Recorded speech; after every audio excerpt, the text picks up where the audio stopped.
me by the hand. Show me the way I can go.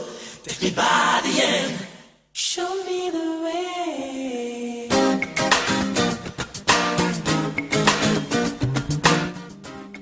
Bonjour. Aujourd'hui, nous avons le plaisir de recevoir Justine Damor, qui est intervenante en persévérance scolaire. Merci bien. Bonjour Justine. Bonjour Constantin. Comment vas-tu? Très bien, toi? Ben écoute, ça va très bien, merci. Ça va, super. Bienvenue à l'émission Parcours d'entrepreneur. Merci de me recevoir, je suis contente d'être avec toi. Ben écoute, tous les plaisirs et pour moi de te recevoir avec mon équipe. Alors Justine, est-ce que tu peux nous parler un peu de ton parcours? En fait, je suis née à Montréal-Nord, sur la rue Salk, juste en face du centre des loisirs. Donc, je suis née là. J'en suis très fière, d'ailleurs.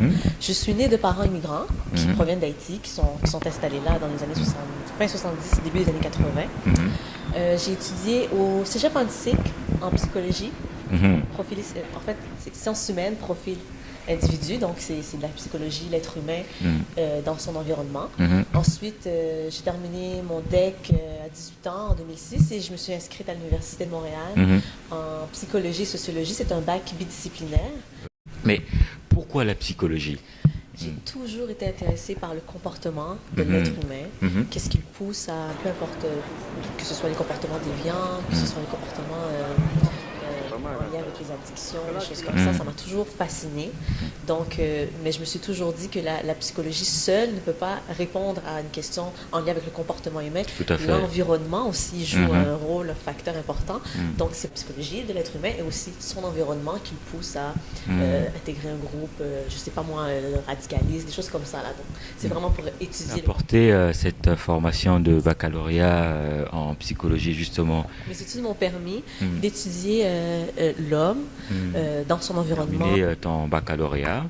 Et qu'est-ce que tu fais? Tu es entré tout de suite dans le monde du travail? Ça m'a pris un peu de temps, mais oui, ensuite j'ai sauté à deux pieds joints. J'ai commencé à travailler dans un carrefour jeunesse. Donc j'étais dans un programme qui s'appelait Jeunes en Action pour les 18-24 ans qui sont très éloignés du marché du travail et aussi un programme IDEO.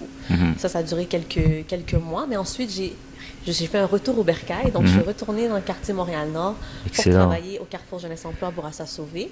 Et jusqu'à aujourd'hui, je suis intervenante en persévérance scolaire chez les jeunes de 16 à 17 ans qui sont à risque de décrocher les études, etc.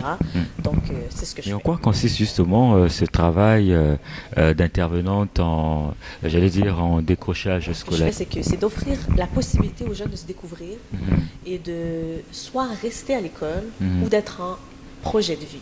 En fait, le slogan du programme IDEO s'appelle c'est pas besoin d'entrer dans le moule pour réussir. Donc, des fois, il y a des jeunes qui sentent beaucoup de pression de la part, je sais pas, des médias, des pères, à la maison, tout ça. Puis ils se disent, moi, si je ne vais pas à l'université, on dirait que je ne vais jamais réussir. En fait, ce qu'on essaie de leur expliquer, c'est que il y a plusieurs voies possibles qui mènent à la réussite. Et c'est à nous, en tant qu'intervenants, de les encadrer, de les accompagner dans cette démarche-là pour qu'ils puissent trouver leur voie par le biais d'activités personnelles, des ateliers sur la recherche d'emploi, des choses comme ça. Mais il y a aussi des jeunes, malheureusement, qui ont déjà décroché. Tout à fait. Ouais. On essaie de remettre sur les bancs d'école, tout ça, mais on peut aussi les aider à se réinsérer dans la société par la voie d'une formation professionnelle. Parce que, je ne sais pas si vous êtes au courant, mais en général, dans la formation professionnelle, il faut la démystifier. Il y a beaucoup de jeunes qui trouvent que, bon, c'est pas intéressant, je ne veux pas faire d'argent, je veux pas... Tout ça, donc on essaie vraiment de démystifier le tout. Et aussi, à des fois, avec une agence de sensibilisation entrepreneuriat jeunesse qu'on a au Carrefour Jeunesse Emploi, on fait aussi des ateliers de sensibilisation entrepreneuriat jeunesse. Puis on pourra en parler peut-être davantage plus tard de quel impact ça a sur nos jeunes. Vraiment, c'est qu'on les aide à se trouver un emploi, on les aide à rester à l'école par des ateliers de motivation, on les aide à se découvrir vraiment, puis aussi d'apprendre à se connaître, parce qu'ils sont jeunes. Tout à fait. 15 ans, c'est jeune. Puis c'est vrai que, puis il faut comprendre qu'ils vivent beaucoup de choses en même temps. Le corps change, il y a les garçons, il y a les filles, on se recherche, on cherche une identité. C'est pas facile, puis en même temps de décider ce qu'on va faire pour le restant de ses jours. C'est pas facile pour un jeune de 15 ans. Tout à fait, Donc on est là pour ça. Excellent. Mais on y reviendra. Oui, mais absolument. Justine, Oui. Mais qu'est-ce qui t'a emmené à travailler dans pour le compte de la persévérance scolaire? Parce que la cause, en fait, la cause des jeunes m'a toujours, c'est une cause qui me tient à cœur, qui m'a toujours, je me suis toujours sentie concernée par la persévérance scolaire, parce que j'ai pu constater les impacts du décrochage. Donc vraiment, que ce soit de près ou de loin, j'ai constaté autour de moi, voilà ce que ça donne de décrocher. Je vois les impacts, je vois en quoi ça affecte l'individu. Et je me suis dit que c'est un sujet que j'ai envie de prendre en main, moi qui ai eu la chance d'avoir pu étudier. Mais aussi, c'est pas nécessairement le diplôme, c'est vraiment de se trouver une voie. J'ai trouvé que c'est pertinent pour moi. Ça allait juste dans le même sens que le fait que moi, j'ai été à l'école, que j'ai persévéré, mais aussi que d'autres n'ont pas eu nécessairement la motivation. Puis j'ai envie de leur donner la motivation que j'ai eue, de la leur transférer. Take me by the hand, show me the way I can go. Take me by the hand. En quoi consiste ton travail sur le terrain? En fait, la clientèle avec qui on travaille est divisée en deux. Il y a les jeunes qui sont à risque de décrocher, donc c'est des jeunes qui sont toujours à l'école. Et il y a les jeunes qu'on appelle les mises en mouvement, donc c'est des jeunes qui ont déjà décroché malheureusement et qu'on aide à retourner soit à l'école, soit à intégrer le marché du travail. Donc, on va commencer par le premier volet. Le volet persévérance scolaire, ce sont les jeunes qui sont déjà à l'école, mais qui présentent des risques de décrocher. Donc, ce sont des élèves qui n'ont pas de motivation à rester à l'école, qui n'ont pas d'intérêt pour l'école ou qui ont la difficulté à se projeter vers le futur, à savoir quel genre de formation je vais aller faire, quel genre de carrière je vais entreprendre, tout ça. Et donc, c'est ça. Donc, ces jeunes-là, leur profil, c'est le taux d'assiduité est très faible. Ils ne se présentent pas à l'école, ils présentent des retards, des difficultés au niveau du comportement, tout ça. Les jeunes qui ont lâché l'école sont des jeunes c'est un peu le côté un peu plus positif des choses, c'est qu'à 16-17 ans, ce ne sont pas des jeunes qui ont quitté depuis 3 à 4 ans, tout ça. Ce sont des jeunes qui viennent de vivre le décrochage scolaire.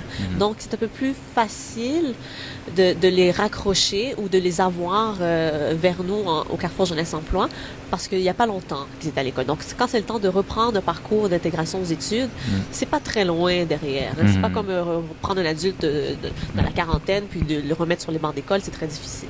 Donc, ces jeunes-là, ce sont des jeunes qui ont lâché l'école, qui sont à la maison, qui ne font rien, qui ne sont pas à l'école ni en emploi et qui flânent. Dans les rues, on les voit dans les parcs, on les voit venir voir leurs amis qui sont à l'école durant les pauses, après l'école, tout ça. Puis on les revoit partir ensuite, ils vont retourner à la maison. Ils sont un peu perdus. Ils gardent un certain lien quand même avec l'école. Absolument, parce que les amis, c'est très important, surtout à cet âge. 15 ans, 16 ans.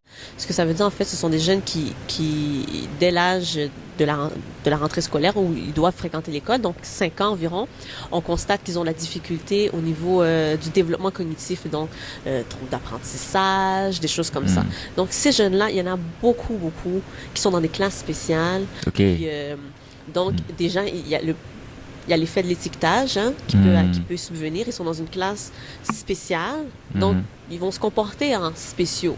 Des fois, c'est ça, ça peut arriver. Donc, c'est comme un jeune qui présente des troubles de comportement, par exemple. Il faut vraiment l'accompagner. Puis, ils sont dans des classes où il y a beaucoup moins d'élèves. Donc, il y a plus d'attention qui peut être portée sur chacun des élèves. Mais ça peut jouer sur l'estime d'un jeune. De dire, bon, moi, je suis dans une classe spéciale. Moi, je suis dans une classe, je suis pas dans les réguliers. Je suis avec ceux qui ont de la difficulté. Donc, ça peut avoir un impact avec beaucoup d'encouragement. C'est vrai qu'il va pouvoir persévérer, tout ça, mais ça prend beaucoup d'encouragement parce qu'ils ils se sentent déjà démunis. Ils sentent déjà qu'il leur manque quelque chose pour apprendre. Donc, cette catégorie-là, les jeunes aussi sont très vulnérables. Puis, il faut travailler très fort avec eux. Mais c'est très possible aussi d'arriver à réussir puis d'intégrer un parcours de réussite, absolument. Mais comment arrives-tu à créer ce lien de confiance là avec les jeunes? Je vais te dire moi aussi, ça avait été ma crainte au départ, surtout qu'on travaille avec des jeunes qui sont soit à l'école, soit qui ont déjà décroché. La difficulté, c'est vraiment... parce que c'est l'attitude qui nous... Un autre adulte qui va me dire que là, il faut que j'aille à l'école. je vais te dire un petit secret. Ce qui m'aide beaucoup, Ah, c'est que dis-moi. je sois jeune. Ok. Ça, je joue beaucoup avec ça. Hmm. Que je suis pas loin d'avoir leur âge. Mm. Je suis passée par là il y a pas longtemps. Je joue beaucoup la carte de. Puis c'est pas que je joue la comédie, c'est vraiment que je suis jeune. Je suis Tout pas à la fait. madame Oui, qui oui, dit oui. comme maman, qui parle comme le prof à l'école. C'est pas ça. Donc j'utilise beaucoup ça, le fait que je sois jeune, et puis que je viens du quartier, tout ça. Ça crée un bon lien de confiance avec les jeunes et surtout que je suis pas en position d'autorité, comme à la maison et comme à l'école. Excellent. Ouais. Donc, le carrefour, le communautaire, mais c'est tout le monde. Tout Donc, à je suis fait. pas en position d'autorité, donc voilà ce qu'on va faire, tout ça. Donc, je joue beaucoup là-dessus pour établir un lien de confiance avec les jeunes.